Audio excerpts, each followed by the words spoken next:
Red Nacional de Información. Información al servicio de las víctimas. Índice de Riesgo de Victimización IRV 2020. En este momento damos inicio a la jornada de presentación del Índice de Riesgo de Victimización 2020. A todas las personas que en este momento nos están acompañando en esta jornada les mandamos un afectuoso saludo indicándoles cómo van a ser las reglas de juego. Para empezar, daremos la apertura de esta presentación por parte del director de Registro y Gestión de la Información, el director Emilio Alberto Hernández. Posteriormente, daremos inicio a la socialización de la metodología y la forma en que se mide el índice de riesgo de victimización. Más adelante continuaremos con la presentación de los resultados que nos arrojó la medición 2020 con datos del 2019 y posteriormente, para finalizar, tendremos las preguntas que nos harán desde las respectivas entidades territoriales y entidades nacionales. Les recuerdo a las personas que se están conectando en este momento que hemos habilitado un canal para recibir todas las inquietudes, preguntas o sugerencias que tengan sobre el índice de riesgo de victimización. Nos pueden hacer llegar estos comentarios al correo rni@unidadvictimas.gov.co. rni@unidadvictimas.gov.co. Adicionalmente, para las personas que nos acompañan desde las respectivas entidades territoriales, nos pueden hacer llegar las preguntas a través de los articuladores territoriales que en este momento se encuentran conectados a estas jornadas. También para las personas que se encuentran y hacen parte de alguna de las entidades del orden nacional, nos pueden hacer llegar las preguntas a través de los enlaces de la RNI en el nivel nacional. Todos estos canales los hemos habilitado para la presentación del índice de riesgo de victimización 2020. Así que muy buenos días y bienvenidos. Bueno, para iniciar, queremos invitar al director de Registro y Gestión de la Información, al doctor Emilio Alberto Hernández, quien hace parte de la Dirección de Registro y Gestión de la Información, que es la puerta de entrada de las víctimas a toda la ruta de asistencia, atención y reparación. Así que, director Emilio, muy buenos días y bienvenido. Buen día, Luis Camilo, buen día para ti, buen día para los equipos de la Subdirección Red Nacional de Información, por supuesto de la Dirección de Registro y Gestión de la Información y a todas las personas que nos siguen por esta transmisión en vivo. Muy buenos días. Bueno, director, le cuento que en este momento tenemos 180 personas conectadas a esta transmisión. Esperamos que a medida que vamos avanzando esta presentación se vayan conectando muchas más. Entonces, para iniciar, director Emilio, cuéntenos cuál es la importancia que tiene la Dirección de Registro y Gestión de la Información en esta medición del índice de riesgo de victimización. Gracias, Luis Camilo. Sí, definitivamente el trabajo articulado del Grupo de Análisis de la Subdirección Red Nacional de Información que pertenece a esta dirección y que genera el modelo estadístico y los resultados, por supuesto, del índice de riesgo de victimización, en un trabajo mancomunado con el observatorio de esta dirección que analiza la información y construye un documento final cualitativo en el que se muestran los resultados y la publicación finalmente del índice de riesgo de victimización 2020. Con este índice de riesgo de victimización, la Dirección de Registro y Gestión de la Información continúa aportando herramientas de análisis para evaluar los diferentes niveles de riesgos de victimización del país. Bueno, director Emilio, cuéntenos por qué o para qué nace el IRV, ya que hay muchas personas que se están uniendo por primera vez a esta presentación del índice de riesgo de victimización. Sí, el índice de riesgo de victimización es una herramienta que surge con el propósito de consolidar la información estadística, descriptiva y de contexto. Permite comparar los diferentes niveles de riesgo de violaciones de derechos humanos y el derecho internacional humanitario en los diferentes municipios y entidades territoriales de todo el territorio nacional, lo que nos permite definitivamente conocer las dinámicas a mediano plazo para generar un análisis prospectivo del conflicto. Bueno, director Emilio, cuéntenos por qué el índice de riesgo de victimización es importante para la unidad, para las víctimas, para las entidades tanto del orden nacional como territorial. Sí, digamos que este es un insumo que complementa los análisis, seguimientos y acciones que realiza la Unidad para las Víctimas en los diferentes territorios. Puede contribuir a orientar toma de decisiones, obviamente que promueven el desarrollo de planes, programas, proyectos y políticas de prevención ajustadas a las dinámicas generadoras del riesgo de victimización, tanto para por eso se vuelve importante para la entidad, para la Unidad para las Víctimas, como orientadora de la política pública de víctimas, como también para las entidades territoriales para sus diferentes planes de acción territorial y demás acciones encaminadas, obviamente, a la prevención, atención y reparación a las víctimas. Bueno, director Emilio, gracias. Sabemos que la medición del índice de riesgo de victimización no es un tema nuevo. Sabemos que la unidad ha realizado diferentes mediciones anualmente, que ha tenido la participación de varias entidades del orden nacional. Cuéntenos cuándo nació el índice de riesgo de victimización y cuál fue la ayuda que tuvieron. Sí, tras el surgimiento de la Ley 1448 y el inicio de la Unidad para las Víctimas, en el 2012 se impulsó y se creó el índice de riesgo de victimización. Obviamente estuvimos coayudados por un equipo interdisciplinario de expertos conceptuales y técnicos, en especial de la Universidad Santo Tomás y de la Oficina de las Naciones Unidas para la Coordinación de Asuntos Humanitarios. Estas entidades, mancomunadamente con la Unidad para las Víctimas, impulsaron y crearon lo que hoy en día seguimos implementando año tras año y conocemos como índice de riesgo de victimización. Cuéntenos, en esta medición que realizó la unidad en trabajo articulado entre la Dirección de Registro y la Subdirección, ¿qué es lo que podemos encontrar en los resultados de esta medición 2020?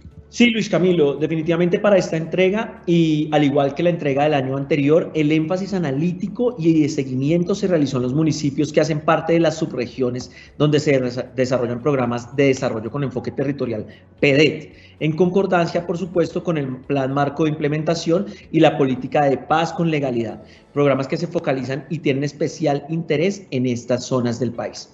Esto es lo que veremos a continuación con la presentación que vamos a ver del índice de riesgo de victimización.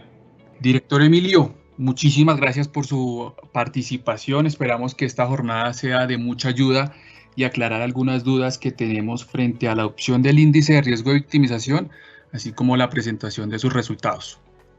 Muchísimas gracias a ti, Luis Camilo, al equipo de la Subdirección Red Nacional de Información, el equipo tuyo, el equipo de análisis y todas las personas que intervinieron en la creación del modelo estadístico y, por supuesto, la presentación de resultados del índice de riesgo de victimización y, por supuesto, un agradecimiento también muy especial para el observatorio que hace ese análisis cualitativo que veremos también a continuación. Un saludo muy especial y un agradecimiento fraterno a todos los integrantes de la Dirección de Registro y Gestión de la Información. Bueno, muchísimas gracias. Eran las palabras del director de Registro y Gestión de la Información, doctor Emilio Alberto Hernández. Y para entrar en materia con la presentación de los resultados, vamos a llamar a nuestra compañera del observatorio, Diana Caterin Rico, quien nos va a presentar unas generalidades sobre el índice de riesgo de victimización. Así que, Diana, muy buenos días y bienvenida. Gracias, Luis Camilo. Buenos días para ti y para todos los que están presentes. Como lo mencionabas, vamos a ver una serie de generalidades para que tengamos en cuenta antes de entrar a todo el aspecto metodológico y de análisis del índice de riesgo de victimización, entrega 2020, que se basa en lo ocurrido en los eventos presentados en territorio durante 2019. Listo. ¿Qué avances ha tenido el índice de riesgo de victimización? Hemos fortalecido el componente de información estadística. A raíz de esto, ¿qué se ha hecho? Se han incluido y excluido una serie de variables para fortalecer ese componente estadístico. Es importante tener en cuenta que también nuestro análisis es un análisis de tipo cuantitativo y cualitativo. En la entrega de 2018 tuvimos un nuevo componente que fue el análisis y la comparación a través de periodos, desde su creación hasta ese momento. Y en 2019 y 2020, como nos lo decía el director Emilio, se ha hecho una focalización en los municipios donde se implementan los programas de desarrollo con enfoque territorial, dado este énfasis en los programas que se desarrollan allí.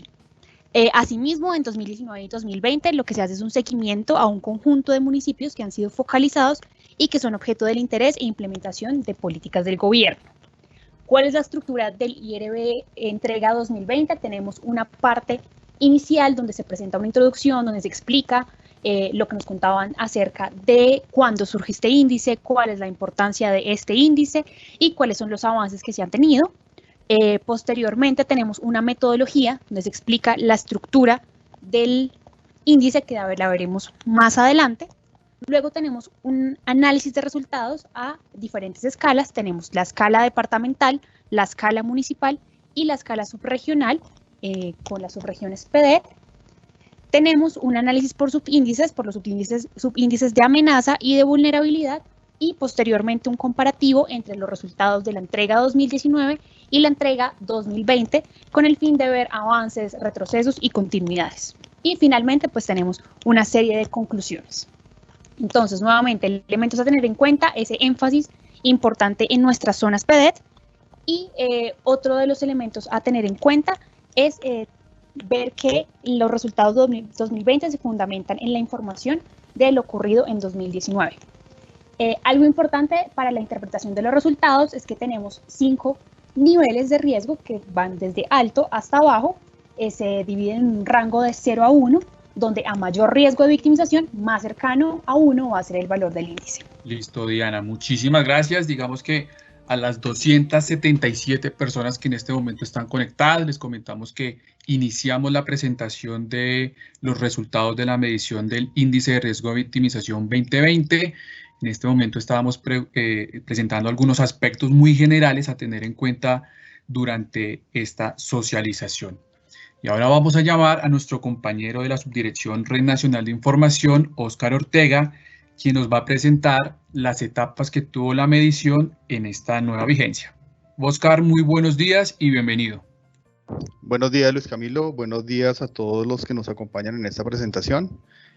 Vamos a mirar en términos generales las etapas que tiene el IRB para la medición y vamos a mirar algunos aspectos metodológicos que enmarcan la investigación. Entonces, como parámetros generales, esta es una investigación, una operación estadística que se basa en la recolección de información a través de registros administrativos. Se hace con periodicidad anual y con referencia a los eventos ocurridos de violaciones al derecho internacional humanitario del año inmediatamente anterior. Entonces, digamos que las etapas de medición son las que estamos presentando. La primera es una conceptualización que se hace al inicio del año y en esta etapa lo que se hace es revisar absolutamente todas las variables que componen el índice, teniendo en cuenta si estas variables son oportunas, si se deben incluir o eliminar variables para fortalecer la medición. La operacionalización de la información implica el contacto con todas las entidades que nos remiten información con el fin de poder incorporar a la base de cálculo la información correspondiente al periodo de referencia de estudio. El diseño estadístico lo que hace es verificar que se cumpla como tal las condiciones de cobertura frente a cada una de las variables que componen los subíndices del índice y verificar la estructura como tal de las variables para poderlas incorporar en el cálculo. Ya la cuarta fase del proceso implica la automatización y el cálculo del índice. Una vez se realiza el cálculo, se hace una etapa de verificación y análisis que consiste en mirar los resultados de cada uno de los municipios por cada una de las variables, subíndices y el índice frente a cómo se está comportando frente a la serie de datos anteriores. Entonces se hace una revisión si hay algunos datos atípicos, se verifica si son errores de cálculo o si obedecen puntualmente a la coyuntura de cada uno de los municipios estudiados. Por último, se hace una documentación de los resultados, se genera la visualización a través del visor que se encuentra en la página de la unidad de víctimas, en el cual se pueden de manera gráfica entender un poco más fácil los resultados que arroja el indicador. Y se hacen las socializaciones, se genera la documentación que se encuentra publicada cada año a través de la página de la unidad. Entonces aquí vamos a mirar un poco qué permite el índice y cuáles son los límites que tiene el IRB. Entonces digamos que lo importante acá es que el índice permite comparar los niveles de riesgo que existen en los municipios del país. La herramienta es una herramienta complementaria para el análisis y toma de decisiones políticas y promueve el desarrollo de esas políticas de prevención para evitar precisamente que se ocurran nuevas violaciones a los derechos humanos o infracciones al derecho internacional humanitario. ¿Cuáles son los límites del IRB? Digamos que el IRB no permite mostrar la situación coyuntural del municipio porque, como les mencionaba, este no es en tiempo real, sino muestra los eventos ocurridos en el periodo inmediatamente anterior. No permite reemplazar a los expertos en terreno por la misma razón, porque digamos que lo que estamos mirando son hechos ocurridos inmediatamente en el año anterior y no lo que está pasando actualmente en cada uno de los municipios. No permite cuantificar el número exacto de personas que se encuentran en riesgo porque los resultados se entregan a nivel de municipio y de departamento. Y no permite dar un diagnóstico de la situación actual de cada uno de los municipios, menos en un contexto de emergencia, porque por la misma razón, porque lo que nosotros presentamos es la situación coyuntural que tenía cada municipio en el año inmediatamente anterior. Entonces aquí vamos a hablar un poco de las generalidades de lo que significa el riesgo y digamos el riesgo como definición pues es la posibilidad de que un evento ocurra. En el marco del conflicto armado es la posibilidad de que una amenaza se convierta en una violación efectiva a un derecho fundamental. El riesgo de victimización pues es la posibilidad de ocurrencia en el marco del conflicto armado de una victimización y esta está determinada por, digamos, por dos subíndices principales que son amenaza y vulnerabilidad. Los subíndices del riesgo de victimización son vida, integridad, seguridad, libertad y libertad de circulación. En términos de amenaza, pues digamos que son todas esas acciones o sucesos que en el marco del conflicto armado pueden ser potenciales a causar daños a la población civil o a los bienes de esta.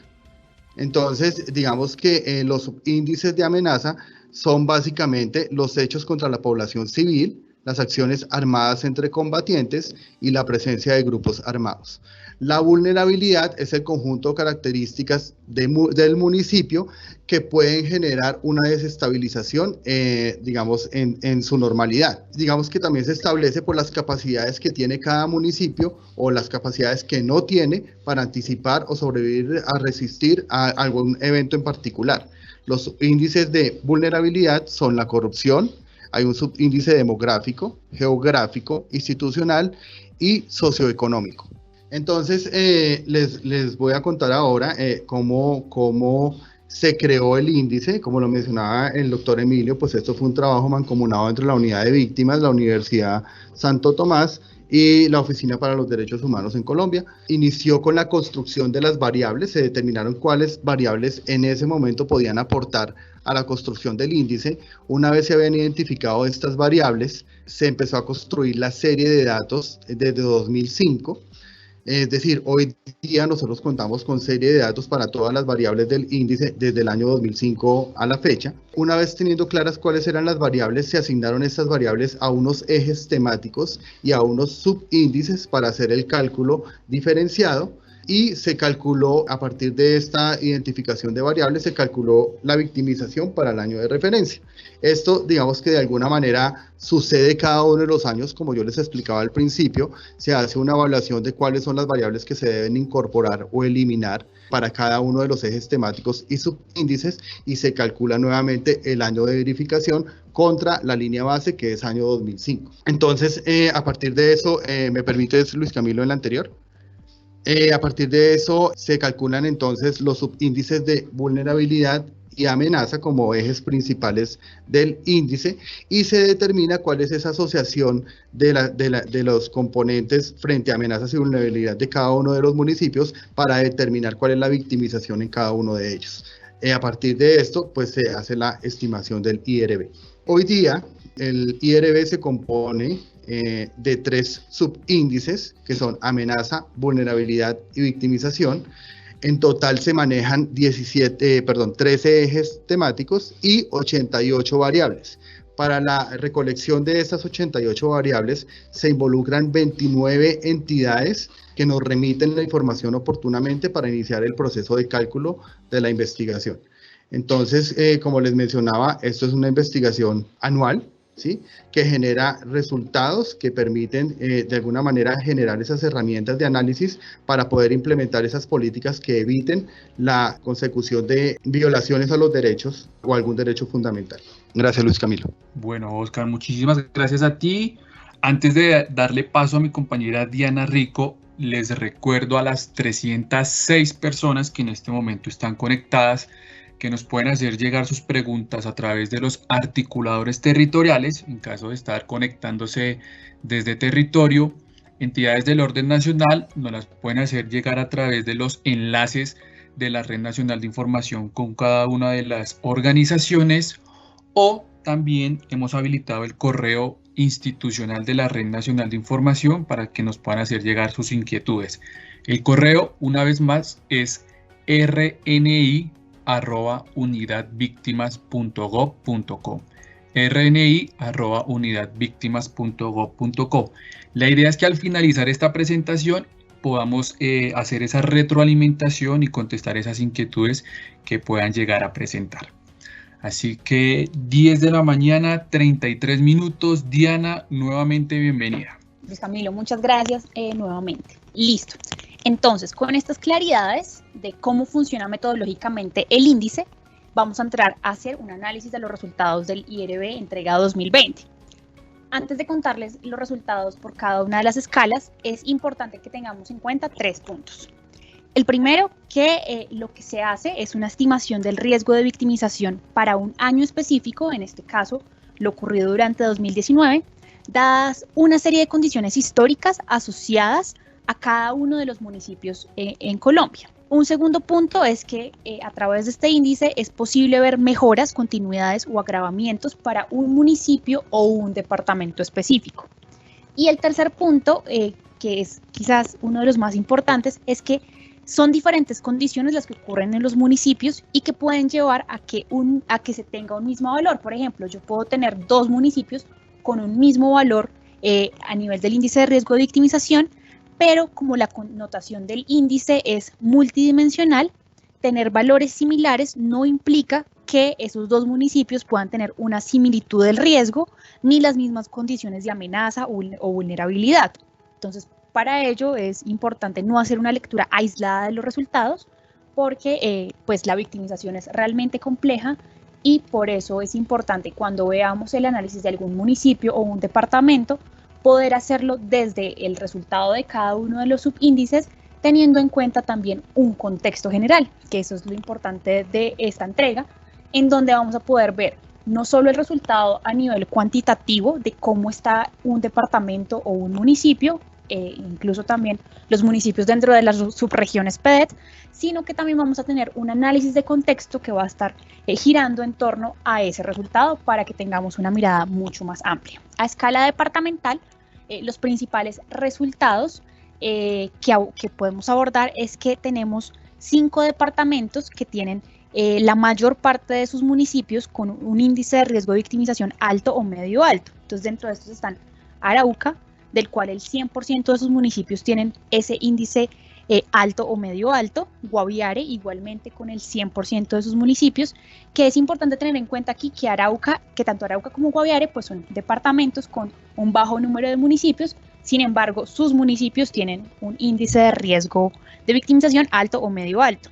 También tenemos a Caquetá con un 88% de sus municipios en estos niveles, Putumayo con el 69% de municipios en estos niveles, y en Nariño, que presenta el 30% de sus municipios con estos niveles. Entonces es importante tener en cuenta que son departamentos donde más del 60% de sus municipios están en estos niveles de riesgo, especialmente pues Guaviare, Arauca, Caquetá y Putumayo. Entonces son esos departamentos que debemos tener ahí en la lupa. Adicionalmente, sobre el índice de riesgo de victimización medio, encontramos que tenemos 11 departamentos que se encuentran dentro de este nivel de riesgo, donde están Norte de Santander, Antioquia, Bolívar, Vaupés, Tolima, Córdoba, Casanare, Huila, Valle del Cauca, Cesar y Magdalena. De acá es importante tener en cuenta que norte de Santander, especialmente la región del Catatumbo, tiene más del 20% de sus municipios con IRB alto o IRB medio alto, y Antioquia, especialmente la región del Bajo Cauca.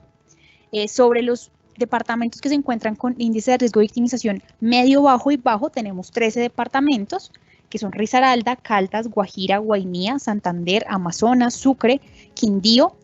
Tenemos acá a Bogotá, que se toma aparte para el análisis, y en el nivel bajo tenemos a Boyacá, Atlántico, Cundinamarca y al archipiélago de San Andrés, Providencia y Santa Catalina. Sin embargo, es importante tener en cuenta que dentro de estos departamentos que tienen índice de riesgo de victimización bajo y medio bajo, encontramos 5 municipios dentro de estos departamentos que tienen un índice de riesgo de victimización medio alto. Dentro de ellos está Pajarito, Boyacá, donde el análisis de contexto también nos lleva a ver que es un municipio que se encuentra en límites con Casanare, y eso lo hace un corredor especial. Tenemos a Pisba, Boyacá, que también tiene una conexión con los llanos orientales y con el Parque Nacional Natural de Pisba. Tenemos a Cubará, también en Boyacá, que se encuentra entre norte de Santander y Arauca y tiene una frontera con Venezuela. Ya saliendo de Boyacá tenemos a Pueblo Rico en Risaralda, que es uno de los municipios, es el único municipio de este departamento que es limítrofe con el departamento de Chocó y que permite una conexión entre el Pacífico Medio y el Pacífico Nariñense. Y tenemos a Samaná en Caldas, que tiene conexión con el Valle de Magdalena y con el sur de Antioquia. Entonces, estos elementos como para tenerlos en cuenta de por qué estos 5 municipios, a pesar de que a nivel departamental son departamentos que tienen un índice de riesgo de victimización bajo y medio bajo, ya entrando a la escala municipal nos damos cuenta que esos 5 municipios tienen un nivel mucho más alto que el de su departamento. Por esto, cuando analizamos los resultados a nivel municipal, nos podemos dar cuenta que el 5.8 del total de municipios del país tienen un índice de riesgo de victimización alto, el 10% están en medio alto, 15% en medio, 27% en medio bajo, 42% en bajo, y de un 0,2 pues no se pudo tener la información completa, por lo tanto no es posible indicar un índice certero. Sobre esto es importante que el 92% de los municipios que tienen un índice de riesgo de victimización alto están en 11 de las 16 subregiones PDET. Entonces, por eso también es esencial entrar a hacer un análisis a nivel subregional, y por eso esta entrega tiene ese análisis. Dentro del análisis subregional van a poder encontrar el análisis por cada una de las subregiones PDET, desagregado por un contexto de la ubicación de la subregión PDET, unos principales aspectos geográficos a tener en cuenta antes de entrar a los resultados, y ya sobre los resultados van a tener un análisis por cada una de las subregiones. De los importantes hallazgos aquí, entonces, Catatumbo, que tiene 8 municipios, todos sus municipios se encuentran en un índice de riesgo de victimización alto, al igual que en 2019. Entonces, esa continuidad en el nivel de riesgo. Sobre la subregión PDET Arauca, que está compuesta por 4 municipios, todos están en el índice de riesgo de victimización alto, y acá lo importante es tener en cuenta que Fortul pasó en la entrega pasada de estar en nivel medio alto a estar en esta entrega en nivel alto, al igual que todos los municipios. Sobre la subregión Pacífico y Frontera Nariñense, que está compuesta por 11 municipios, 6 de ellos se encuentran en un nivel de riesgo alto, uno más que en la entrega pasada. En la subregión Putumayo, que está compuesta por 9 municipios, 7 de ellos tienen un nivel de riesgo alto. Sobre la subregión Bajo Cauca y Nordeste Antioqueño, que está compuesta por 13 municipios, tenemos que 6 presentan un índice de riesgo de victimización alto. Respecto a la subregión Cuenca del Caguán y Piedemonte Caqueteño, que está compuesta por 17 municipios, 8 de ellos se encuentran en un nivel alto. En la subregión Alto Patía y Norte del Cauca, que está compuesta por 24 municipios, es la subregión con mayor número de municipios, 7 de ellos están en un nivel de riesgo alto, al igual que en la entrega de 2019. Tenemos que en la subregión Sierra Nevada, Perijá y Zona Bananera, que está compuesta por 15 municipios, 12 de ellos tienen un índice de riesgo de victimización medio. En la subregión Urabá antioqueño, compuesta por 8 municipios, 2 de ellos tienen un nivel de riesgo medio alto. En la subregión Montes de María, que está compuesta por 15 municipios, 5 de ellos tienen un índice medio. En la subregión sur de Bolívar, compuesta por 7 municipios, 6 de ellos se encuentran en un nivel de riesgo medio alto. En la subregión sur de Córdoba, que está compuesta por 5 municipios, 1 de ellos presenta un índice de riesgo alto, que es un municipio que es limítrofe con el Bajo Cauca antioqueño. En el sur de Tolima, que está compuesta por 4 municipios, 1 de ellos se encuentra en nivel de riesgo alto, que en este caso es Planadas. En la subregión Chocó, que está compuesta por 11 municipios del mismo departamento, 9 de ellos se encuentran en un nivel medio alto. Ahora en la subregión Macarena-Guaviare, que está compuesta por 12 municipios, 10 presentan un índice de riesgo de victimización alto. Y finalmente en la subregión Pacífico Medio, compuesta por 4 municipios, todos ellos se encuentran en un índice de riesgo de victimización medio alto. Posteriormente a los resultados a nivel de departamento, municipio y subregión PEDET, lo que se hace es mostrar los resultados a partir de cada uno de los índices, los principales resultados por índice para poder tener ese acercamiento a la dinámica territorial. Entonces, en el subíndice de amenaza tenemos que, como nos mencionaban previamente, es el análisis relacional entre las dimensiones de acciones armadas entre combatientes, presencia de actores armados y otros factores que pueden indicar la gravedad de la amenaza. Sobre esto, entonces tenemos que 474 municipios presentan un nivel de riesgo de amenaza bajo, esta es la mayor cifra, 232 se encuentran en un nivel medio bajo y en los niveles medio y alto, cada uno tiene 163 municipios y sobre el nivel de riesgo medio alto tenemos 90 municipios. De esto entonces es importante que el 54% de los municipios que tienen nivel de riesgo alto se encuentran en los departamentos de Cauca, Antioquia, Nariño, Caquetá y Chocó, y de los 170 municipios que son PEDET, 114 tienen nivel de riesgo alto en el subíndice de amenaza.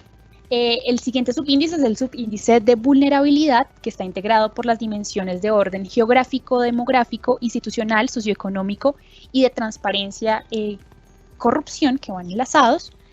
Y de acá los principales resultados es que 273 municipios presentan un riesgo bajo, 254 medio bajo, 211 medio, 182 medio alto y 205 se encuentran en nivel de riesgo alto.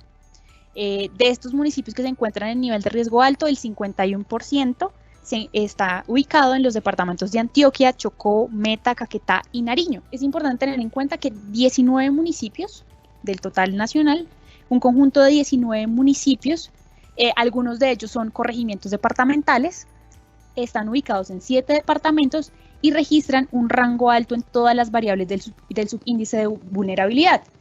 Estos se encuentran en los departamentos de Guainía, de Amazonas, Chocó, Vaupés, Nariño y Boyacá. Es necesario aclarar que en la dimensión de integridad y corrupción es la que presenta mayores resultados, donde gran parte de los municipios encuentran un índice alto con 986 municipios y que el 14 de ellos corresponde a municipios PEDET. Seguido de esta dimensión se encuentra la dimensión geográfica, que es la que presenta también el segundo puesto en el mayor número de cifras y son 194 municipios que se encuentran en un riesgo alto, 38% de ellos que hacen parte de municipios PEDET. En un tercer lugar se encuentra el comparativo entre el IRB entrega 2019 con IRB entrega 2020, donde tenemos que en ese comparativo pudimos encontrar que los departamentos con IRB pasaron de 3 a 4 en 2020. Nariño ingresó a esta categoría, sumándose a los departamentos de Guaviare, Caquetá y Putumayo, que se presentó un incremento del 3% en los municipios que presentan un IRB alto. Asimismo, se registró un aumento del 7% en el número de municipios que se encuentran en nivel de riesgo medio alto. y hubo un aumento también en el número de municipios en el nivel medio, que fue del 6%. Acá, como pues podemos ver, respecto a las subregiones PEDET, tenemos también que en la totalidad de los municipios que conforman las seis principales subregiones, se mantuvo el mismo nivel de riesgo calculado en 2019, que son Catatumbo, Macarena, Guaviare, Pacífico Medio, Putumayo, sur de Bolívar y sur de Tolima. Y los cambios más significativos fueron principalmente en las subregiones Alto Patía y Norte del Cauca, donde 3 municipios pasaron de tener un IRB medio alto a, en esta entrega, tener un IRB medio. Al igual que el municipio de Morelia, de la subregión Cuenca del Caguán y Piedemonte Caqueteño, que tuvo también este mismo comportamiento. Ahora bien, sobre Arauca y Pacífico y Frontera Nariñense, los municipios de Fortul y Maguipayán, Fortul de la subregión Arauca y Maguipayán de Pacífico y Frontera Nariñense, pasaron de tener un riesgo medio alto a subir a la categoría de alto. Y en el Bajo Cauca y Nordeste Antioqueño, Caucasia pasó de tener un nivel de riesgo medio a tener un nivel de riesgo alto. En el departamento de Chocó, Bojayá y Medio Atrato fueron municipios que pasaron de medio a medio alto. Y respecto a la información desagregada del riesgo de victimización, 60 municipios permanecieron en rango alto, 5 municipios pasaron de medio alto a alto, dentro de los que se encuentran Solano, Caquetá, Puerto Libertador, Córdoba, Bagado, Chocó, Maguipayán en Nariño, como lo hemos visto, y Fortul en Arauca, que también como lo hemos visto. En términos del nivel medio a alto, tenemos que 96 municipios se mantuvieron en él, y en la categoría de medio, 130 municipios también se mantuvieron en esta categoría. Con todo este panorama de análisis, entonces dentro de los principales hallazgos, tenemos que en 2020 el 16% del total de municipios se encuentra en los niveles de riesgo alto y medio alto, evidenciando un aumento del 5% en comparación con la entrega de 2019, teniendo que un total de 177 municipios se encuentra dentro de estos rasgos. También se evidencia que los municipios que presentan mayor riesgo de victimización se encuentran en las subregiones Catatumbo y Arauca, que tienen en común el encontrarse en un contexto fronterizo y contar con la presencia de diversos actores armados, tal como ocurre en sectores de Nariño, Putumayo y Chocó. Otra de las zonas que registra altos niveles de amenaza o vulnerabilidad se encuentra en contextos geográficos del Bajo Cauca antioqueño, la región del Urabá, el sur de Córdoba y el sur de Bolívar. Adicionalmente, los departamentos que registraron mayor riesgo de victimización para 2020, como ya lo hemos mencionado, son Guaviare, Arauca, Caquetá, Chocó y Putumayo, en los cuales más del 65% de sus municipios se encuentran dentro de las categorías de riesgo alto o medio alto. A escala local, el 69% del total de municipios con ese índice de riesgo de victimización alto o medio alto hacen parte de alguna de las subregiones PEDET, principalmente de 14 de las 16 subregiones, teniendo principalmente a las de Alto Patía y Norte del Cauca, Cuenca del Caguán y Piedemonte Caqueteño, Bajo Cauca y Nordeste Antioqueño y Macarena Guaviare.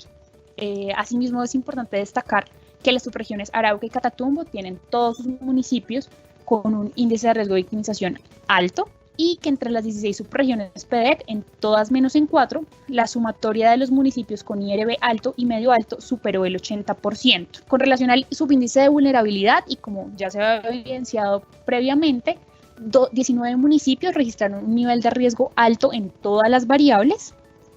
Y para el subíndice de amenaza, los municipios del Tarra, Teorama, Convención de Norte de Santander, Puerto Rico y Vistahermosa de Meta, Arauquita y Tame de y Calamar de Guaviare registraron niveles de riesgo alto en todas las variables que componen el subíndice. Y respecto al componente de victimización, los municipios de Puerto Asís, Puerto Leguízamo en Putumayo, Suárez y Argelia en Cauca, San Vicente del Caguán en Caquetá e Ituango en Antioquia mostraron un índice de riesgo alto en las variables que lo componen, evidenciando pues, esa necesidad de focalizar acciones dirigidas a atenuar las amenazas y vulnerabilidades producto del conflicto en estos territorios. Finalmente, un par de recomendaciones para el uso del IRB, y es que el índice permite comparar los niveles de riesgo de victimización en los municipios del país, tanto espacial como temporalmente, con el fin de dar a conocer una serie de dinámicas al mediano plazo. Asimismo, pues tener en cuenta que el IRB no fue creado para cuantificar el número exacto de personas que se encuentran en riesgo de victimización, ni tampoco para sustituir un diagnóstico directo de la situación en la zona, pese a que sí puede ofrecer elementos para el desarrollo de políticas en materia de prevención y priorización. Por ello, La propuesta de medición del IRB no es inmodificable, es una metodología totalmente flexible, en tanto que se dispongan de nuevos elementos susceptibles de ser cuantificados para su incorporación en una dimensión o categoría de análisis pertinente. Por ello, en las últimas entregas se ha incluido la variable de confinamiento, el análisis del confinamiento y el tema de corrupción. Nuevamente, pues tener en cuenta que desde la entrega pasada y a través de análisis que se han hecho en materia de pertinencia, se han incluido esas nuevas variables y que si bien el documento, las vulnerabilidades son medidas bajo una perspectiva municipal, no se debe desconocer la existencia de elementos poblacionales diferenciales que no se incluyen en el ejercicio debido a las limitaciones dentro del proceso de recolección de información que es requerida para poder tener una operatividad del modelo. Y aunque el marco conceptual del documento define la no inclusión de otro tipo de victimizaciones a las presentadas, es necesario reiterar que los derechos de tercera generación no hacen parte del alcance del ejercicio planteado para el IRB, pero es relevante destacar su importancia. Igualmente, pues aunque no se consideran una serie de derechos económicos dentro de este, pues vale la pena indicar que aspectos como el derecho a la cultura están en proceso de poder tener una inclusión. Muchísimas gracias a ti. Varias cifras para destacar, ¿no? Aquí ya por interno he recibido algunas preguntas frente a las cifras.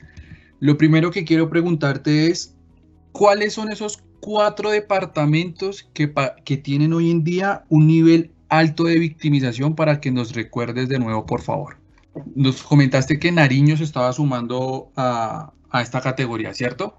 Entonces, si quieres, por favor, le explicamos a las más de 300 personas que en este momento están conectadas, ¿cuáles serían esos 4 departamentos que están hoy en día en un nivel alto de victimización, por favor? Tenemos a Guaviare, tenemos a Caquetá, tenemos a Putumayo y a Nariño, que es el que se suma en esta entrega. Listo, entonces lo primero que hay que decir, esos son esos 4 municipios que tienen un nivel alto de victimización. ¿Cuáles serían los departamentos que tienen un índice de riesgo medio alto? Seguido de este nivel de riesgo alto, tenemos a los que se encuentran en el nivel de riesgo medio alto, que son Arauca, tenemos a Chocó, tenemos a Cauca, Meta y Bichada. Ahora pasamos, ¿cuáles son esos departamentos con un nivel medio de victimización? Tenemos a Norte de Santander, Antioquia, Bolívar, Vaupés, Tolima, Córdoba, Casanare, Huila, Valle del Cauca, Cesar y Magdalena. Ahora pasamos a los departamentos con un nivel medio bajo y bajo. En medio bajo tenemos a Risaralda, Caldas, La Guajira, Guainía, Santander, Amazonas, Sucre, Quindío y pues se agrega Bogotá, Distrito Capital. Y en el nivel bajo tenemos a Boyacá, Atlántico, Cundinamarca y el archipiélago de San Andrés, Providencia y Santa Catalina. Ya tenemos ahí una primera explicación de cuáles son los departamentos con nivel alto, medio, medio bajo y bajo. Si nos fijamos así rápidamente en el mapa que estábamos proyectando ahorita, Diana, podríamos decir que la gran mayoría de los municipios en un nivel medio, bajo y bajo se concentran en la zona centro del país, ¿verdad? Sí, en la zona centro y en la zona sur, principalmente. ¿A qué se debe esto? ¿Fueron los resultados de la medición? ¿Hay ausencias de información? ¿Tenemos algún tipo de dato que nos pueda decir por qué se presentó? Bueno, Luis Camilo, acá es importante tener en cuenta las dinámicas que ocurren en territorio.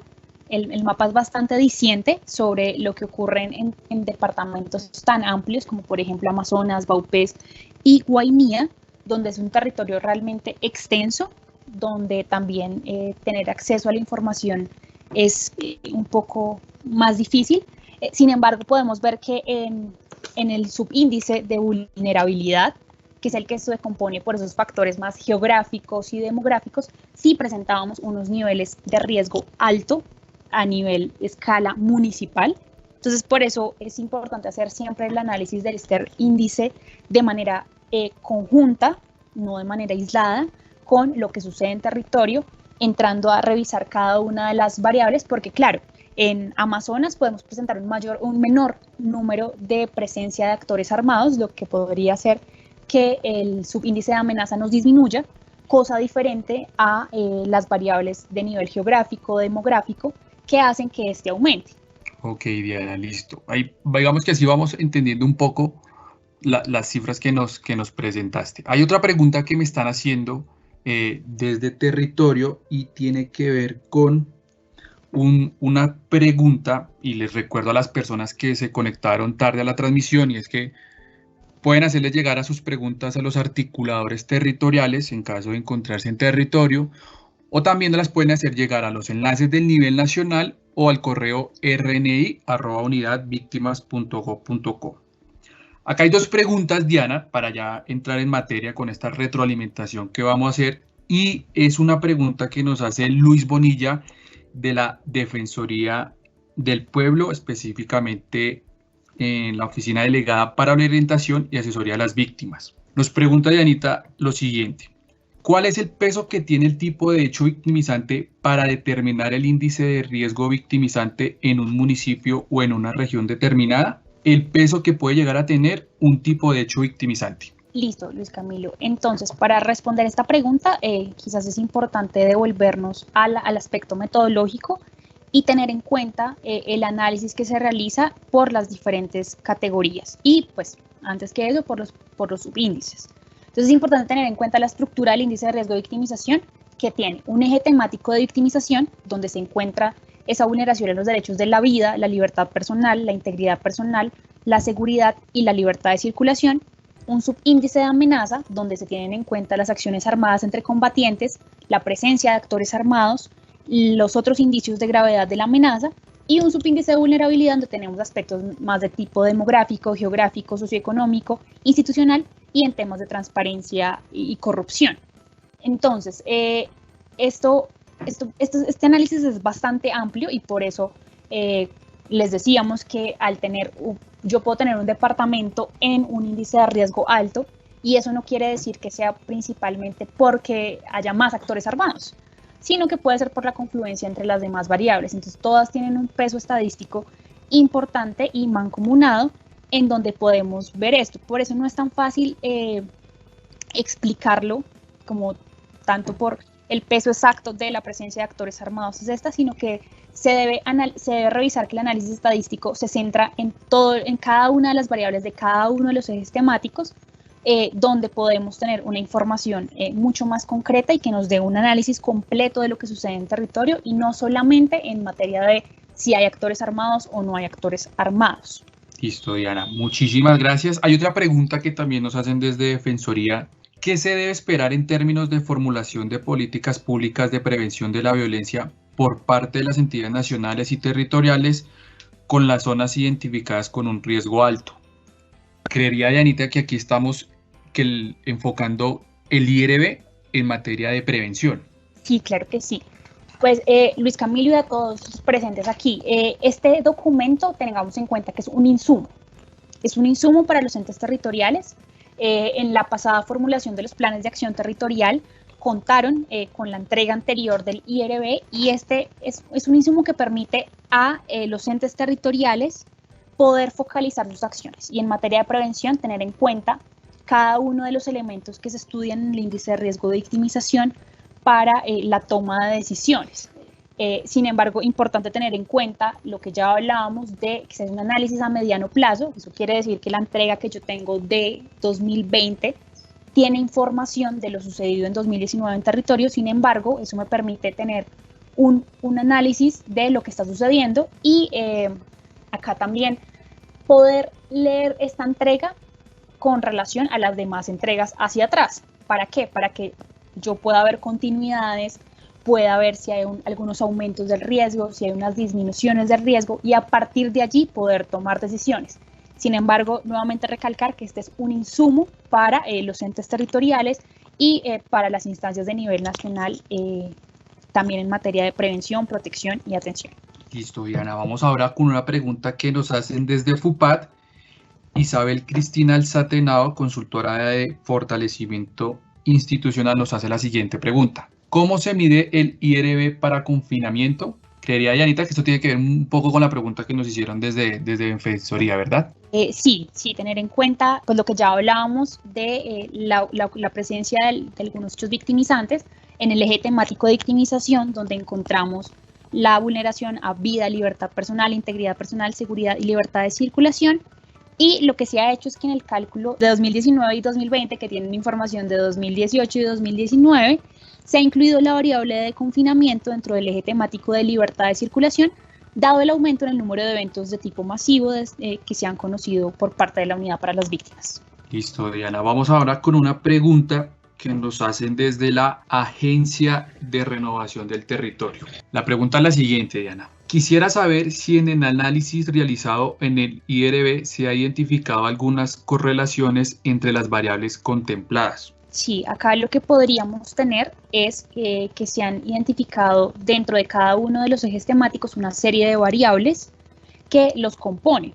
Y por eso mismo es que tenemos el conjunto grande del eje temático de victimización, está compuesto por una serie de variables donde se ve el riesgo de muertes de civiles por minas antipersonal, el riesgo de muerte de militares por minas antipersonal, el riesgo de desaparición forzada, de la ocurrencia de homicidios, de líderes sociales asesinados, de masacres, el riesgo de reclutamiento de niños, niñas y adolescentes, de secuestros, de violencia sexual, de civiles heridos por minas, de militares heridos por minas, de tortura, la ocurrencia de actos terroristas, de amenazas, de asaltos a población, despojo de tierras, eventos por minas, incursión de población, pérdida de bienes, desplazamiento forzado tanto de tipo individual como masivo y el tema de confinamiento. Respecto al subíndice de amenaza, tenemos las acciones armadas que se generan entre combatientes, dentro de las que se encuentra el hostigamiento, la emboscada, los incidentes por minas antipersonal, puentes y vías destruidas, retenes ilegales, contacto armado, ataque a aeronaves y a instalaciones de policía, la presencia de actores armados y las hectáreas de coca sembradas en cada uno de los municipios. Y dentro de otros indicios de la gravedad de la amenaza tenemos los informes de riesgo que nos llegan de la Defensoría del Pueblo, las notas de seguimiento, artefactos explosivos desactivados, amenazas a líderes. Y ya en la parte de vulnerabilidad tenemos en aspectos demográficos todo el tema de etnia, del índice de envejecimiento, de menores de edad, mujeres cabeza de hogar, adolescentes embarazadas. En aspectos geográficos, los conflictos que hay por el uso del suelo sobreutilizado y subutilizado, los kilómetros de vías fluviales, de vías principales, la precipitación, la temperatura. En el aspecto socioeconómico, el analfabetismo, la capacidad administrativa, la cobertura en temas de acueducto, alcantarillado, en educación primaria, media y secundaria, en educación de transición, en la cobertura de energía, gas, el desempeño fiscal, los hogares presentes en el municipio, los hogares que están en zona rural del municipio, un índice de déficit de vivienda, el índice de dependencia, los ingresos a nivel de capital, los ingresos corrientes, unos ingresos no tributarios, unos ingresos tributarios, el índice de necesidades básicas insatisfechas, la recepción de personas desplazadas, el índice de gestión, el índice de restablecimiento social y económico. En materia institucional, las hectáreas erradicadas manualmente, participación electoral, presencia del programa adulto mayor, la violencia intrafamiliar, las operaciones de desminado, las incautaciones de droga y riesgo electoral, y finalmente en el de transparencia y corrupción, las denuncias por casos de corrupción y los indicadores de sanciones disciplinarias, sanciones fiscales y sanciones penales. Entiendo que en ese tema de articulación y gestión de información es fundamental trabajar de la mano con las diferentes entidades del SNARIF. Y esta pregunta ya va un poco más para Oscar, que nos hacen, y es sobre las fuentes de información que nos estaba comentando Diana. Oscar nos planteaba en la presentación que alrededor de 29 entidades entregaron diferentes registros administrativos. De hecho, muchos de esos enlaces están conectados a esta presentación. Si quieres, Oscar, cuéntanos un poco sobre estas fuentes de información que se utilizaron en esta nueva medición y de cuáles entidades llegaron estos registros. Claro que sí, Luis Camilo. Digamos, es un poco lo que mencionaba Diana. Cada subíndice de los tres que teníamos, amenaza, vulnerabilidad y victimización, se compone por unos ejes temáticos y unas variables. Esta composición del índice parte de la relación entre variables, de esa correlación que existe o que existió en su momento y que aún se mantiene cuando el índice fue creado. Entonces, lo que se hizo, como yo les comentaba, era tomar las variables que en su momento se creían que podían aportar al índice, mirar cuál era la la relación que tenían con el resto de variables y así conformar cada uno de esos ejes temáticos que fortalecía cada uno de los subíndices que conforman el índice de riesgo de victimización. Entonces, Diana, en la intervención anterior, pues mencionó cada una de las variables que tenemos para la medición. En total son 88 variables. Estas componen los 17 ejes temáticos. Pues realmente son bastantes las entidades, son 29 las entidades que nos aportan información anualmente para la construcción del índice. Entre ellos están, de manera rápida les puedo mencionar Ministerio de Defensa, están los sistemas de alertas tempranas de la Defensoría del Pueblo, la Comisión Nacional del Servicio Civil, la Oficina de Naciones Unidas contra la Droga y el Delito, claramente la Unidad para las Víctimas con todos los componentes del Registro Único de Víctimas y todas las gestiones que hace la unidad para la medición de toda la violación a los derechos humanos. Está también el DIACMA, está el Instituto Nacional de Medicina Legal. Bueno, son 29 entidades que juiciosamente pues nos entregan la información y como lo mencionaba Luis Camilo, pues esta es una labor que se hace a principio de cada año, ya teniendo en cuenta la revisión que se hace conceptual antes de iniciar la búsqueda de las variables y de la información que cada una de las entidades nos entrega.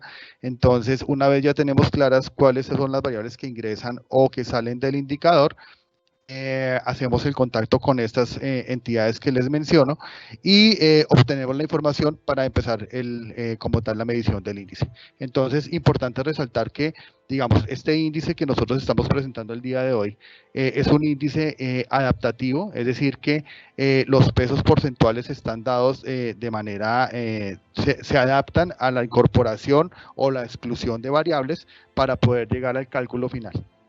Listo, Oscar, muchas gracias. Hay otra pregunta que nos hacen desde la Subdirección de Valoración y Registro y tiene que ver con la participación o la información que podamos tener de los enfoques diferenciales y si hay algunos impactos en algunas comunidades étnicas que tengan algún mayor peso dentro de la medición.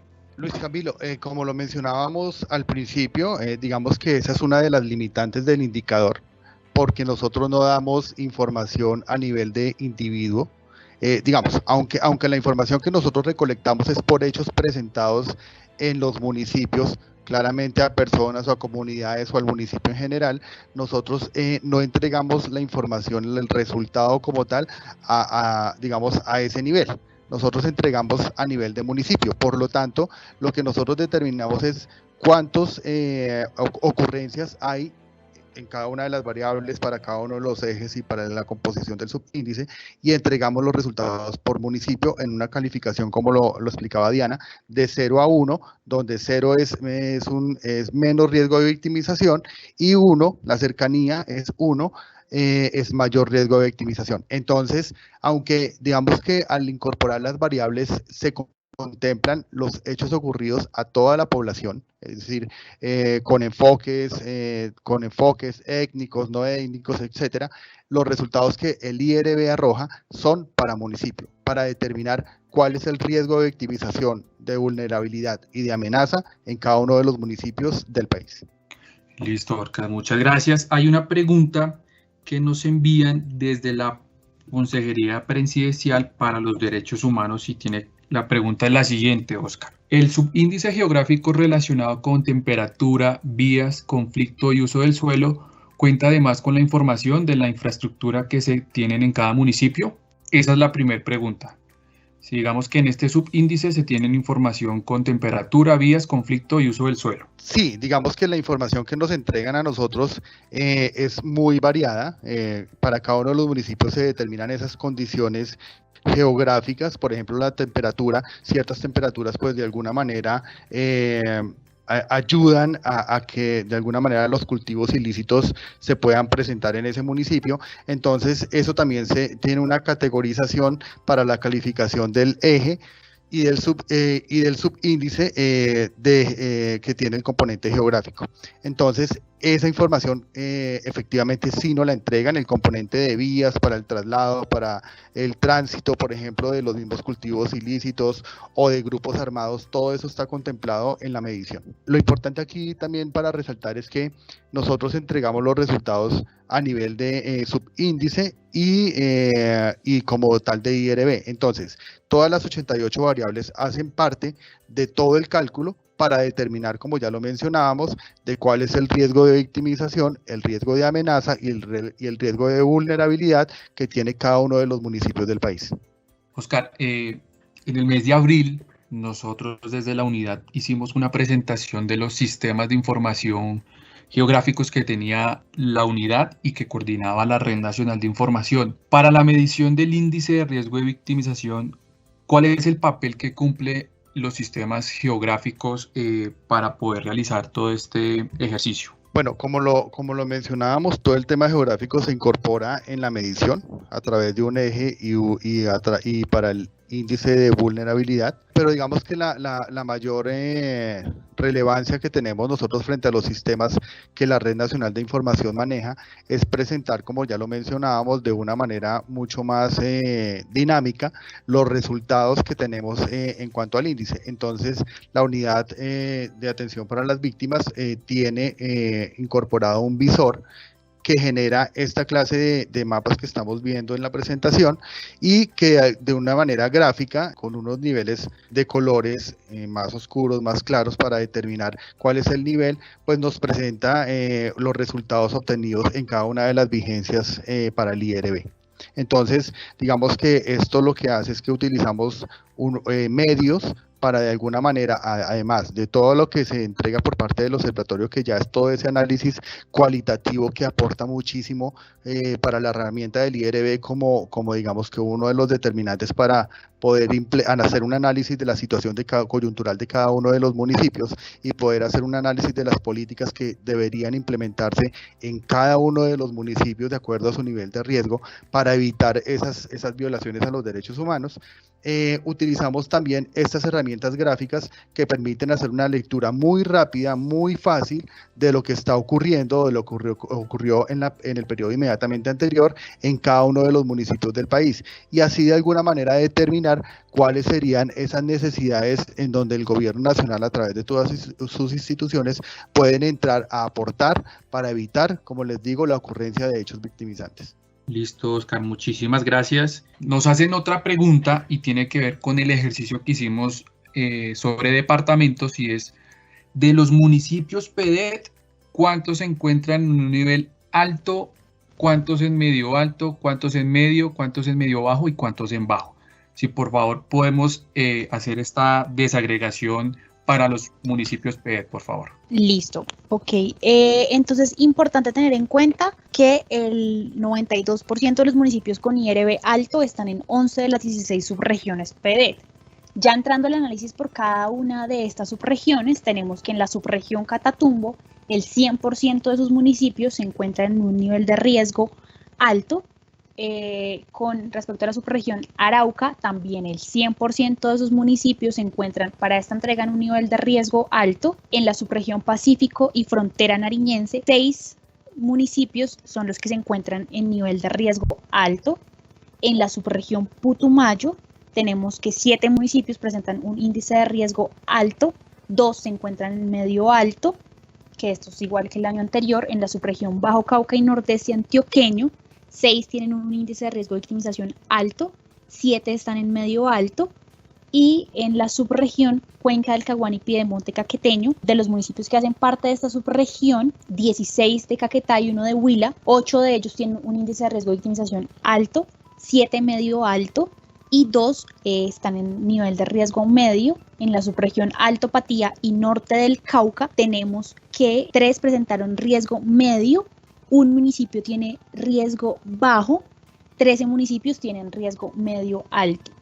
En la subregión Sierra Nevada, Perijá y zona bananera, de los municipios que conforman esta subregión, 8 de Cesar, 4 de Magdalena y 3 de La Guajira. De todos estos, 12 tienen un índice de riesgo de victimización medio y 3 tienen un índice de riesgo de victimización medio-bajo. En la subregión Urabá-Antioqueño tenemos que 2 tienen un índice de riesgo de victimización medio-alto, 4 tienen índice medio y 2 se encuentran en medio-bajo. En la subregión Montes de María tenemos que 5 cuentan con un nivel de riesgo medio, 9 medio-bajo y 1 se encuentra en nivel de riesgo bajo. En la subregión sur de Bolívar, 6 se encuentran en nivel de riesgo alto y 1 se encuentra en nivel de riesgo medio. En la subregión sur de Córdoba, tenemos que 1 de ellos se encuentra en riesgo alto, que es Puerto Libertador, y 3 se encuentran en nivel medio alto y 1 de ellos en medio. En la subregión sur de Tolima, que está conformada por 4 municipios, 3 presentan un índice de riesgo de victimización medio alto y 1, que es Planada, se encuentra en nivel de riesgo alto. En la subregión Chocó, en 2 se encuentran en nivel de riesgo de victimización alto, 9 en medio alto, 2 en medio y 1 en medio bajo. En la subregión Macarena-Guaviare, de los municipios que conforman esta subregión, 2 se encuentran en medio alto, 10 presentan un índice alto y bueno, estos son los resultados de esta subregión.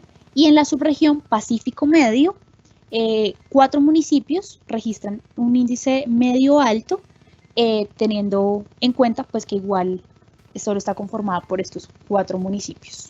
Listo, Diana. Hay una pregunta que nos hacen y tiene que ver con que si puedes dar un poquito más de información sobre el subíndice de corrupción que se incorporó en esta medición para el índice de vulnerabilidad. Ahí sí, Oscar, si nos puedes ayudar con este tema de la medición del subíndice. Bueno, Diana, es un poco como les explicaba, las variables, las 88 variables se incorporan en el cálculo, pero realmente el índice no entrega variables, no entrega resultados por cada una de las variables. Entonces, digamos que el tema de corrupción, pues aunque está medido, es uno de los ejes que componen el subíndice, se entregan resultados a nivel de subíndice. Listo, Oscar, muchas gracias. Y hay una pregunta que nos envían desde el departamento del Valle, el enlace de víctimas de Calima Darién. Nos pregunta si esta información se puede consultar en la página web y si esta información del IRB sirve de base para la construcción del plan de prevención de las entidades territoriales. Voy a contestar la primera para nuestro enlace en Calima Darién, y es que sí. La información tanto que estamos presentando aquí en el documento de los resultados de la medición está público en la página web de la entidad. Vamos a compartirle a través de los articuladores territoriales en cada departamento del país el enlace para que puedan consultar este documento, así como el visor del índice de riesgo de victimización que está dentro del geoportal de la página web de la unidad, donde no solo van a poder consultar la medición de este índice, sino la de años anteriores. Entonces, en el transcurso del día les vamos a entregar esta información a los articuladores para que la puedan aterrizar a los diferentes territorios. Y ya con respecto a la segunda pregunta, Diana y Oscar, ¿cómo podemos utilizar la información del IRB para la construcción de los planes de prevención? Listo, Luis Camilo. Es importante tener en cuenta que, como lo mencionábamos previamente, este es un insumo para la planeación de política pública en el componente de prevención y formulación de los planes de contingencia que sirve para la toma de decisiones. Hay otra pregunta que nos hacen, Diana, y es si el observatorio, digamos que puede realizar una presentación de esta medición en los diferentes espacios de toma de decisiones en territorio, como lo son los comités de justicia transicional o los subcomités de prevención o subcomités de sistemas de información. Bueno, claro que sí, podríamos articular, podemos dejarles nuestro correo que es observatorio.victimas@unidadvictimas.gov.co. Lo repito, observatorio.victimas@unidadvictimas.gov.co para que podamos hacer la articulación para estos espacios. Listo, Diana, muchísimas gracias. Hay otra pregunta que nos llega desde territorio y tiene que ver con si se ha pensado que esta medición de el IRB llegue a nivel veredal, porque como está establecida hasta el momento, pues llegamos hasta nivel municipal. Pues realmente no, Luis Camilo, digamos que la información que nos entregan todas las entidades, las 29 entidades, digamos la desagregación que tienen máximo llega a niveles de municipio y sería muy difícil, digamos, que todas las entidades pudieran lograr llegar a ese nivel de desagregación.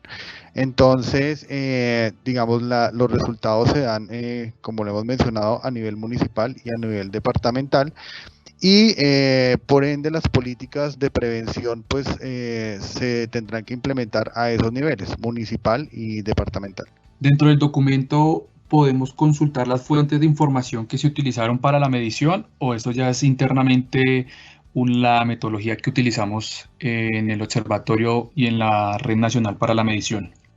Las 88 fuentes se pueden listar, no sé si están incluidas en el documento, creo que no están incluidas. Lo que se presenta acá, pues como lo hemos mencionado, son cuadros que estabas mostrando, pues es básicamente los índices, subíndices y ejes temáticos, pero son 88 variables que digamos que se podría presentar los componentes, la composición de cada una de los ejes a partir de las variables. No tiene ningún problema mostrar esa información. La respuesta es que las podemos listar, pero obviamente no se pueden compartir por los protocolos de intercambio y de confidencialidad que tenemos directamente con cada una de las entidades que nos hizo entrega de la información. Correcto, es decir, se pueden listar las variables y las entidades, más no la información. Listo, Oscar, muchas gracias. Hay otra pregunta que nos hacen puntualmente, es si podemos comentar cuáles son los municipios del Tolima que presentan un nivel medio alto y alto de victimización. Bueno, Luis Camilo, pues cuando se tenga acceso al documento, que va a ser lo que se va a reenviar hoy en la tarde, ahí van a poder consultar el nivel de riesgo de cada uno de los municipios, porque realmente es bastante extenso para contárselos acá. Sin embargo, respecto a la subregión sur de Tolima, que está conformada por 4 municipios, Planadas está con índice de riesgo de victimización alto, Río Blanco, Chaparral y Ataco se encuentran en medio alto. Listo, Diana. Nos preguntan aquí sobre la información de los procesos de restitución de tierras que tanto influyen dentro de la conceptualización de las variables. De acuerdo, digamos que el tema de restitución de tierras ya se mide, digamos, tiene unas mediciones muy puntuales por parte de la unidad con unos indicadores que se entregan por situación de vulnerabilidad, etcétera. Son otros componentes. Digamos que como tal la restitución de tierras no es directamente una afectación a los derechos internacional humanitario, sino es digamos, la restitución de esos derechos como tal. Entonces, cuando hay eventos de desplazamiento, hostigamiento por grupos armados, eso sí lo contemplamos y eso hace parte de los ejes de amenaza, donde contemplamos, digamos, esos eventos como tal que hacen parte del IRB y de alguna manera muestran cuál es esa probabilidad de ocurrencia en cada uno de los municipios para el siguiente año al de la medición. En ese sentido, pues digamos que se incorpora como evento cuando ocurre, digamos, ese desplazamiento, pero ya la restitución, pues es el evento que de alguna manera subsana la pérdida de un predio o una vivienda. Listo, Oscar, muchísimas gracias. Hay una pregunta que nos hace Joel Gregorio Sandoval y tiene que ver si en la categorización de actores armados se tuvo en cuenta las características particulares de cada grupo para el análisis. Y de ser así, más o menos cómo se construyó esa categorización. En caso contrario, ¿cómo opera entonces la categoría de actores armados? Digamos que la variable de grupos armados, pues básicamente es eso lo que se tiene en cuenta, es decir, la presencia como tal en un municipio de esos actores armados. Entonces, ¿qué evaluamos en esa categoría? Digamos, bueno, para contestar un poco más puntual la pregunta, nosotros no hacemos una diferenciación entre la característica de los grupos armados que pueden estar interviniendo en una zona en particular. Simplemente lo que hacemos es identificar la presencia de cualquier grupo armado o cualquier actor armado en el municipio como tal. ¿Qué evaluamos en esta categoría? Evaluamos las hectáreas sembradas en coca, la presunta presencia de Bacrin, presuntas presencias del ELN y presunta presencia de las FARC.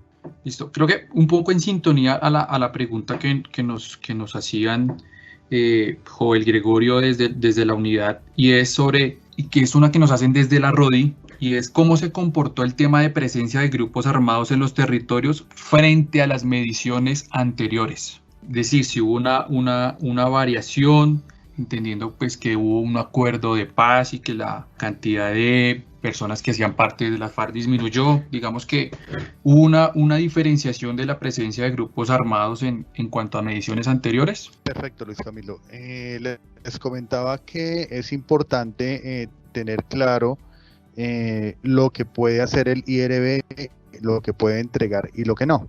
Aunque nosotros tenemos 88 variables que componen la medición y que a su vez componen los ejes temáticos, el IRB entrega resultados sobre los subíndices, amenaza, vulnerabilidad y victimización. Entonces nosotros podemos tener este indicador de grupos armados o confinamiento, etcétera, todos los ejes temáticos, pero esos ejes y esas variables lo que hacen es fortalecer la medición como tal del IRB. ¿Para qué? Para poder determinar un grado, un nivel de riesgo en cada uno de los municipios por los subíndices ya mencionados. Entonces, sí es importante, como lo mencionaba, que en términos cuantitativos de resultados, nosotros vamos a tener un riesgo para amenaza, vulnerabilidad y victimización, pero no por variable. En el otro sentido, cuando ya se hace un análisis de contexto, que es lo que hace el observatorio, y el análisis que se hace para cada uno de los municipios y el resultado que obtuvo, pues ahí podemos sí determinar por qué causa o motivo es que el municipio determinado puede estar presentando un alto nivel de riesgo en cualquiera de los subíndices ya mencionados.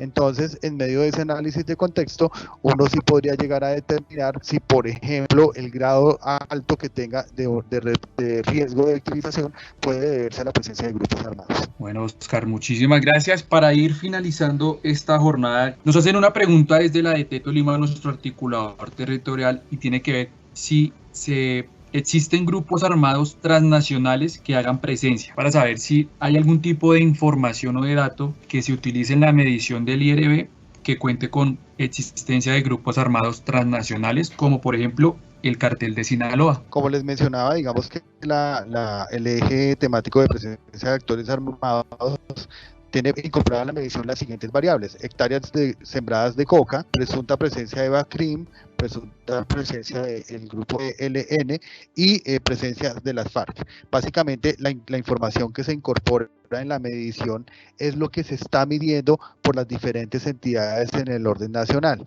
Entonces, seguramente nosotros no podemos descartar que este grupo en particular que mencionas de México, de Sinaloa, pueda llegar a tener presencia, pero hoy día no hay una medición que nos permita incorporar esa variable al cálculo del IRB.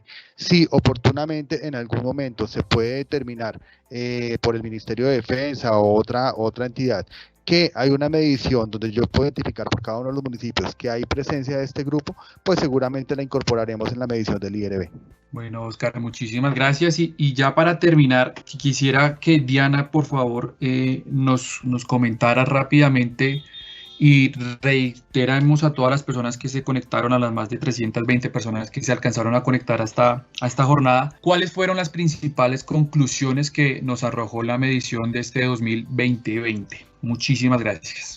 Dentro entonces de los principales hallazgos que pudimos tener con esta medición es que en 2020 el 16% del total de municipios se encuentra en los niveles de riesgo alto y medio alto, evidenciando que hay un aumento del 5% en comparación con la entrega de 2019, por lo que un total de 177 municipios se encuentran dentro de estos rangos. Asimismo, se evidenció que los municipios que presentan mayor riesgo de victimización se encuentran en la subregión Catatumbo y la subregión Arauca, que tienen en común el encontrarse dentro de un contexto fronterizo, contar con presencia de diferentes actores armados, tal como ocurre en otros departamentos como Nariño, Putumayo y Chocó.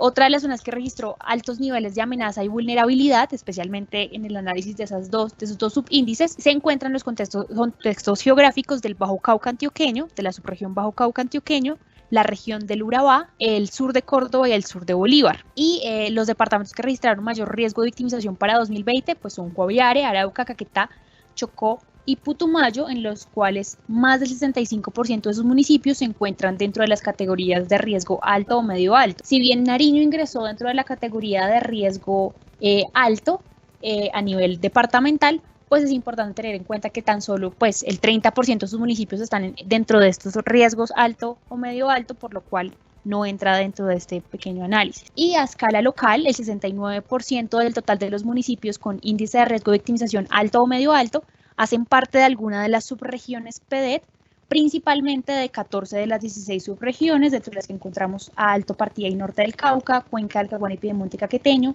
Bajo Cauca y Nordeste Antioqueño, Macarena, Guaviare, Chocó, Pacífico y Frontera Nariñense, Putumayo, Catatumbo, Sur del Bolívar, Sur de Córdoba, Sur de Tolima, Arauca, Pacífico Medio y Urabá Antioqueño. También pues destacando que lo que ya les contamos, que el 100% de los municipios que conforman las subregiones de Arauca y Catatumbo presentan riesgo alto o medio alto, y también se encuentran que hay porcentajes importantes de municipios que registran estas categorías en Bajo Cauca y Nordeste Antioqueño, Macarena, Guaviare, Pacífico Medio, Putumayo y Sur de Tolima. Bueno, Diana, Oscar, muchísimas gracias por su participación. También queremos agradecerle al director de Registro y Gestión de la Información, doctor Emilio Alberto Hernández, a la subdirectora de la Red Nacional de Información, doctora Sandra del Pilar Ramírez, a todos los articuladores territoriales y enlaces de la Red Nacional de Información que se conectaron. Les queremos agradecer a todos su participación. Si tienen alguna duda, alguna pregunta adicional, algún comentario, les recomendamos que nos la envíen al correo que mencionamos, rni@unidadvictimas.gov.co, para poder contestar lo más pronto posible sus interrogantes. Así que a las más de 330 personas, articuladores, enlaces, subdirectores, directores que se conectaron a esta jornada, a todos ustedes muchísimas gracias y una feliz tarde. Si tienes dudas o inquietudes, comunícate a rni@unidadvictimas.gov.co. Red Nacional de Información. Información al servicio de las víctimas.